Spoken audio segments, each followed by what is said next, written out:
요한복음 2장 11절 오늘의 말씀입니다. 시작. 예수께서 이 첫 표적을 갈릴리 가나에서 행하여 그의 영광을 나타내심에 제자들이 그를 믿으니라. 광야에서 40일 동안 금식하시고 마귀의 시험을 물리치신 예수님이 광야에서 돌아오신 후 세례 요한의 세례 장소에 갑니다. 세례 요한이 자기 제자 중 요한과 안드레에게 예수님을 소개하는 말씀이 요한복음에 있습니다. 한번 볼까요? 요한복음 1장 35절에서 37절까지 같이 합독합니다. 시작. 또 이튿날 요한이 자기 제자 중 두 사람과 함께 섰다가 예수께서 거니심을 보고 말하되 보라 하나님의 어린 양이로다. 두 제자가 그의 말을 듣고 예수를 따르거늘. 여기에 두 제자는 요한과 안드레입니다. 요한과 안드레는 갈릴리 지방의 가버나움 사람들로 직업이 어부였어요. 여러분 갈릴리 지방은 위로 쭉 나사렛 동네가 있는 그 갈릴리 지방, 유대 지방 이렇게 되는 겁니다. 그 지도를 그렇게 기억하시면 돼요. 요한과 안드레는요 갈릴리 지방의 가버나움 사람들로 직업이 어부였어요. 그런데 세례 요한의 설교에 감명을 받고 세례 요한의 제자가 된 거예요. 평소에는 갈릴리에서 고기 잡는 일을 해요. 이 요한과 안드레가. 그러다가 이제 세례 요한이 세례 주고 막 그의 이름이 뜨고 그러니까 어떻게 해요? 유대 지방으로 내려와요. 내려와서 세례 요한을 따르는 거예요.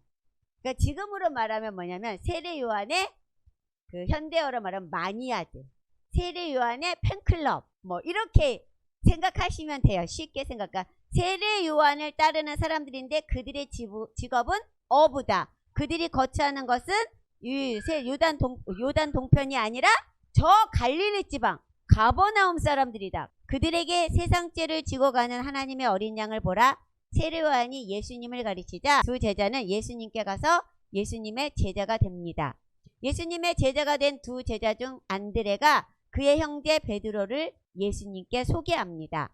요한의 형제는 야고보, 베드로의 형제는 안드레. 그래서 안드레가 먼저 예수님을 만나고 자기 형제 베드로에게 예수님을 소개하는 장면이 요한복음 1장 40절에서 42절까지 나옵니다. 여기도 한번 우리 읽어보도록 하겠습니다. 시작. 요한의 말을 듣고 예수를 따르는 두 사람 중에 하나는 시몬 베드로의 형제 안드레라. 그가 먼저 자기의 형제 시몬을 찾아 말하되 우리가 메시아를 만났다 하고 메시아는 번역하면 그리스도라. 데리고 예수께로 오니 예수께서 보시고 이르시되 내가 요한의 아들 시몬이니 장차 게바라 하리라 하시니라. 게바는 번역하면 베드로라. 이렇게 됩니다. 그리고 이튿날 베드로를 만난 예수님, 베드로를 제자로 삼으신 예수님이 이튿날 갈릴리로 가시려다가 빌립을 또 만나요. 가는 길에 갈릴리로 올라가는 길에 빌립을 만나요. 빌립을 통해 나다나엘까지 제자로 삼으십니다. 그 이야기가요 1장 43절에서 49절까지예요. 길지만 읽어보도록 하겠습니다. 어떻게 예수님이 제자를 삼는지. 시작. 이튿날 예수께서 갈릴리로 나가려 하시다가 빌립을 만나 이르시되 나를 따르라 하시니 빌립은 안드레와 베드로와 한 동네 베세다 사람이라. 빌립이 나다나엘을 찾아 이르되 모세가 율법에 기록하였고 여러 선지자가 기록한 그 일을 우리가 만났으니 요셉의 아들 나사렛 예수니라. 나다나엘이 이르되 나사렛에서 무슨 선한 것이 날 수 있느냐. 빌립이 이르되 와서 보라 하니라.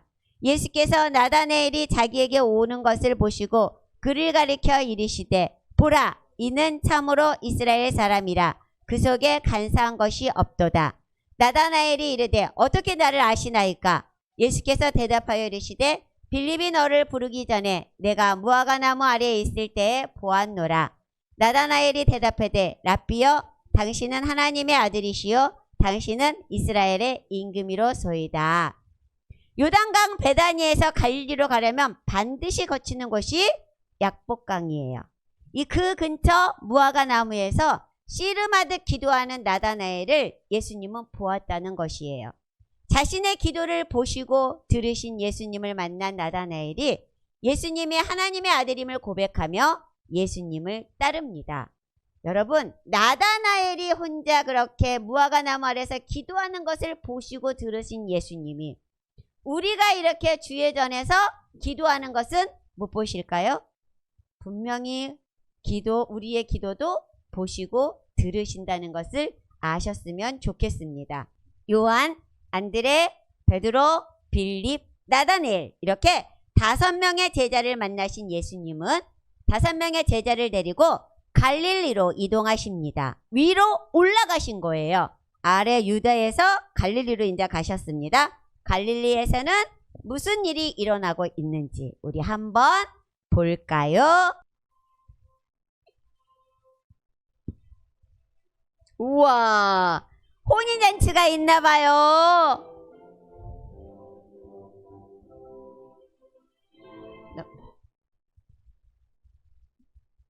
윗동네 갈릴리의 나사렛 옆에 가나라는 작은 마을에서 결혼식이 열리고 있습니다. 예수님과 제자들이 이 결혼식에 초대받았어요. 학자들의 의견에 의하면 마리아의 친척이 아니었을까? 마리아의 친척의 결혼식이었을 거야 라고 생각합니다.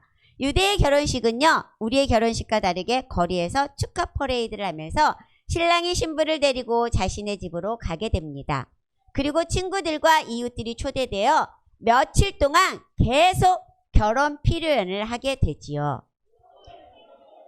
손님들이 도착하면 하인들은 미리 준비된 커다란 돌 항아리에 물을 떠와서 손님들의 손과 발을 씻게 합니다. 유대인들은 샌들을 신고 다녔기 때문에 집에 들어가기 전에는 항상 이렇게 손과 발을 씻는 정결의식을 행했습니다. 혼인잔치는 특별한 음식들이 많았고 포도주를 가득 부은 잔들을 들고 사람들은 기뻐했답니다. 그런데요, 음식을 나르던 하인들이 어수선하기 시작합니다. 이런, 포도주가 다 떨어졌는걸? 더 이상 포도주가 없어. 어쩌면 좋지? 이런 수군거리는 소리를 예수님의 어머니 마리아가 듣게 되었어요. 저들에게 포도주가 없다고 하네. 마리아는 예수님이 하나님의 아들이라는 것을 알고 있잖아요. 여자여, 나와 무슨 상관이 있나이까? 내 때가 아직 이르지 아니하였나이다. 예수님은 단호하게 거절하시네요. 그래도 마리아는 예수님이 무엇인가 해줄 것을 믿었어요. 마리아는 하인들에게 가서 당부했어요. 예수께서 무슨 말씀을 하시든지 그대로 하세요. 네? 하인들은 너무 당황스럽고 정신이 없었어요. 조금 후에 예수님이 하인들에게 오셔서 말씀하십니다. 문 입구에 있는 6개의 돌 항아리에 물을 채워라. 하인들은 너무 놀랐어요. 들어온 손님들의 손과 발을 모두 씻어서 6개의 돌 항아리는 비었는데 지금 필요한 것은 물이 아니라 포도주인데 물을 채울 시간에 포도주를 구하러 가야 하는데 어쩌지? 어떻게 될지 궁금하기도 했겠지요. 그러나 하인들은 예수님의 말씀에 아무 말 없이 순종했어요. 그들은 빈 항아리에 물을 길어다 가득 채웠어요. 이제 이것을 떠서 연회장에게 갖다 주어라. 네? 하인들은 놀랐어요. 방금 샘에서 길어온 물인데 포도주를 찾는 사람들에게 갖다 주라니요. 그러나 하인들은 순종합니다. 하인들의 순종이 대단하지요. 그런데 놀라운 일이 생겼어요. 하인들이 떠온 포도주를 맛본 연회장이 깜짝 놀란 거예요. 이렇게 맛있는 포도주가 이제 나오다니 한 잔 더 주어보시게. 하인들은 신이 났어요. 물이 포도주로 변한 거예요. 물이 변한 포도주를 맛본 손님들은 신랑을 보며 말했어요. 항상 마지막에는 맛없는 포도주가 나오기 마련인데 마지막에 가장 좋은 포도주를 대접하는 사람은 지금까지 본 적이 없어요. 이 포도주 정말 맛이 좋군요. 아이고, 당신에게는 정말 맛있는 포도주가 많이 있구려. 우리 더 혼인을 축하하며 즐겁게 즐겨봅시다. 다른 사람은 몰라도 하인들은 그 포도주가 어떻게 만들어졌는지 알고 있지요. 이 일은 예수님께서 하나님의 아들로 영광을 나타낸 첫 번째 표적이었습니다. 이제부터 예수님의 공생의 기적들이 시작된다는 것을 나타낸 것이에요. 여러분, 가나는 갈대마을이라는 뜻입니다. 가나는 나다나엘의 고향이기도 합니다. 예수님은 그곳에서 어머니도 만나 함께 혼인잔치에 손님으로 참여하신 거예요. 예수님을 따르기 시작한 제자들 5명이 가나의 혼인잔치에서 자신들이 따르는 예수님의 첫 번째 기적을 보고 얼마나 놀랍고 흥분되었는지 몰라요. 예수님을 따르기를 잘했다고 생각했어요. 앞으로 예수님과 함께할 여정에 기대가 아주 만땅이었어요. 이스라엘에서는요, 포도주가 필수 음료입니다. 하나님이 술을 먹지 말라고 했는데 포도주 먹으면 안 되는데, 이렇게 생각할 수 있어요. 그런데요, 그것은 석회가 많아 몸에 흡수된 석회를 중화시키려면 산성이 고올이 필요한 거예요. 이 역할을 포도주가 한 것입니다. 유럽에 가도요, 물에 석회가 엄청 많아요. 스위스를 갔더니요, 스위스에서 내려와서 흐르는 물이 뿌연 강물이 흘러가더라고요. 그게 다 석회예요. 그러니 유럽도 포도주 문화가 발달한 것입니다. 얼마 전 베트남을 갔는데요, 그곳에도 물이 좋지 않더라고요. 물은요, 우리나라가 제일 좋은 것 같습니다. 반면 산성 토양을 가진 우리나라에서는 산성인 포도주보다 알칼리성 음료를 마셔야 더욱 좋습니다. 그러니까 우리나라 사람들은 포도주를 많이 먹으면 좋은 게 아니래요. 네. 자, 이렇게 가나의 혼인잔치에서 먼저 우리는 본문의 줄거리를 파악해 보아야겠습니다.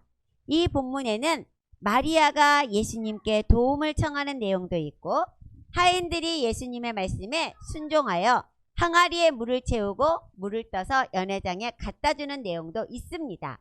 그러나 본문 중심의 줄거리는 잔치에서 포도주가 떨어진 위기 상황을 예수님께서 물이 변하여 포도주 됐네, 포도주를 만드심으로 대반전시키셨다는 것입니다. 그렇다면 요한은 굳이 왜 이 본문을 예수님의 첫 기적이라고 기록했을까요? 다른 복음서에는 없는 내용이에요. 여러분, 요한복음은요, 공관복음이 아니에요. 사복음서에 들어갈 뿐이에요. 왜 그랬을까요? 다른 마태, 마가, 누가는 일찍 쓰여졌어요. 그리고 요한복음은 요한이 그것을 보고 난 뒤에 나중에 쓰여졌어요. 그래서 어떻게 보면 마태, 마가, 누가에 없는 내용을 이때 당시에 이 사건이 있었는데 라고 생각해서 집어넣은 그런 내용들이 많이 있다는 겁니다. 사도 요한이 본문을 통해 전달하려 했던 메시지는 무엇일까요? 마리아의 행동을 본받아 자신들의 문제를 예수님께 믿고 맡기라는 이야기일까요? 우리는 그런 설교 많이 듣잖아요. 가나의 혼인잔치에서 마리아의 믿음을 본받아야 돼. 그 다음에 또 뭐예요? 하인들의 순종을 본받아야 돼. 이런 설교 되게 많이 듣잖아요. 본문 11절에는 이적을 행하신 예수님 자신의 목적과 이 사건을 기록한 사도 요한의 목적을 보여주는 구절이 있습니다. 자, 요한복음 2장 11절 같이 볼까요? 시작! 예수께서 이 첫 표적을 갈릴리 가나에서 행하여 그의 영광을 나타내심에 제자들이 그를 믿으니라. 여러분, 이 구절이 굉장히 중요한 거예요. 이 구절은 마리아의 행동이나 하인의 순종이 아니라 예수님께서 물로 포도주를 만드신 표적에 초점을 맞춥니다. 예수님께서 자신의 영광을 나타내는 데 있었다라는 거예요. 그리고 그걸 어떻게 해요? 그 영광을 통해서 제자들이 믿게 하는 데 있었다라는 거예요. 오늘 2장 11절에 그 말씀이 있잖아요. 여기서 말하는 예수님의 영광이란 요한복음 1장 14절에 쓰신 아버지의 독생자의 영광이요 라고 되어 있잖아요. 예수님은 이 이적을 행하여 자신이 하나님의 아들 독생자라는 사실을 나타내신 것입니다. 사도 요한은 요한복음 20장 31절에 요한복음의 기록 목적을 말했어요. 요한복음 20장 31절 오직 이것을 기록함은 너희로 예수께서 하나님의 아들 그리스도이심을 믿게 하려 함이요 또 너희로 믿고 그 이름을 힘입어 생명을 얻게 하려 함이니라. 아까 2장 11절에서는 예수님이 하나님의 영광을 나타내며 예수님이 영광을 나타내며 제자들을 통해 믿게 하기 위해서 제자들이 믿게 하기 위해서 했다고 했잖아요. 근데 요한복음을 기록한 목적은 뭐냐면 요한이 내가 이걸 기록한 것은 하나님의 아들 그리스도이심을 믿게 예수님께서 하나님의 아들이야 라는 것을 믿게 하고 그 믿음으로 인해서 생명 영생을 얻게 하려 함이라 라는 거예요. 사도 요한이 예수께서 가나에서 행하신 처음 표적을 기록한 목적은 예수님이 하나님의 아들 그리스도임을 알려주고 우리로 하여금 믿게 하여 생명을 얻게 하는 것이랍니다. 바로 그게 이 가나의 혼인잔치의 최종 목적이라는 거예요. 그러므로 본문의 핵심 내용은 포도주가 떨어진 잔치에서 예수께서 물로 포도주를 만드심으로 자신의 영광을 나타내셨다는 것입니다. 성경 속에서 혼인잔치는 말세에 구원받은 자들이 가는 천국잔치를 말해주고 있습니다. 포도주는 그 잔치를 즐겁게 하는 기쁨과 만족함의 풍요를 말해주고 있습니다. 그래서요, 가나의 혼인잔치는 우리가 가는 천국잔치, 그곳에서 하나님과 함께 즐겁게 하는 그러한 기쁨과 풍요를 말해주는 그러한 자리라는 겁니다. 아무리 우리가 믿음과 순종을 강조한다 하더라도 정작 우리의 믿음과 순종의 대상인 예수 그리스도를 제대로 알지 못한다면 예수님을 제대로 믿을 수도 없고 제대로 순종할 수도 없는 것입니다. 본문의 이적을 통해 영광을 받은 것은 마리아도 하인들도 아닌 예수님, 바로 하나님이셨습니다.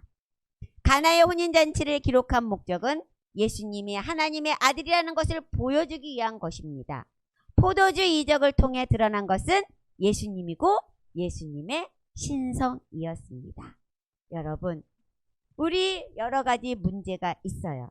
가나의 혼인잔치에서 포도주가 떨어진 거 굉장히 큰 문제였어요. 그렇지만 그 모든 잔치의 위기 상황을 예수님이 물로 포도주를 만드심으로 해결해 주셨듯이 우리가 어떠한 문제를 가지고 하나님 앞에 나아가면, 예수님 앞에 나아가면, 기도의 골방으로 들어가면, 여러분 기도의 골방이라고 해서요 꼭 조그만 작은 방, 지난번에 워룸을 봤기 때문에 그런 작은 방이어야 되나 봐 이렇게 생각하지 마세요. 여러분이 앉아있는 지금 이 자리가 나와 하나님 앞에 독대하는 자리면 거기가 기도의 골방입니다. 내가 직장에 있을 때도 아까 얘기하셨잖아요. 직장에서도 내 자리에 앉아서 주님 하고 말하면 그것이 나의 기도의 골방입니다. 제가요 길을 가는데 어떤 분이 저 앞에서 이러고 그 횡단보도를 건너야 되는데 반대편에서 이러고 오는 거예요. 저분이 왜 저러지? 근데 또 이렇게 하다가는 갑자기 누가 보면 완전 미친 이라고 생각해요. 근데 내 눈에는 막 이럴 때는 저 사람이 왜 저러니? 이렇게 생각이 들었어요. 근데 그러더니 또 가면서 길을 건너면서도 자꾸만 뒤돌아보게 되는 거예요, 내가. 그러더니 또, 그래, 제가 느끼는 게 뭐냐면 저 사람은 지금 이 길 가면서 기도의 골방을 걷고 있는 거야 라는 생각이 들더라고요. 그렇게 하나님 앞에 내가 바르게 기도하며 하나님만 바라보며 기도한다면 그것이 바로 나의 기도의 골방입니다. 그러므로 어떤 문제를 가지고 있든지 그 문제의 해결은 누구예요? 예수 그리스도. 예수 그리스도로 해결을 받고 나면 하나님의 영광이 나를 통해서 나타나는 겁니다. 자, 여러분, 내가 아닌 하나님의 영광, 예수 그리스도를 향한 나의 믿음이 드려지는 것입니다.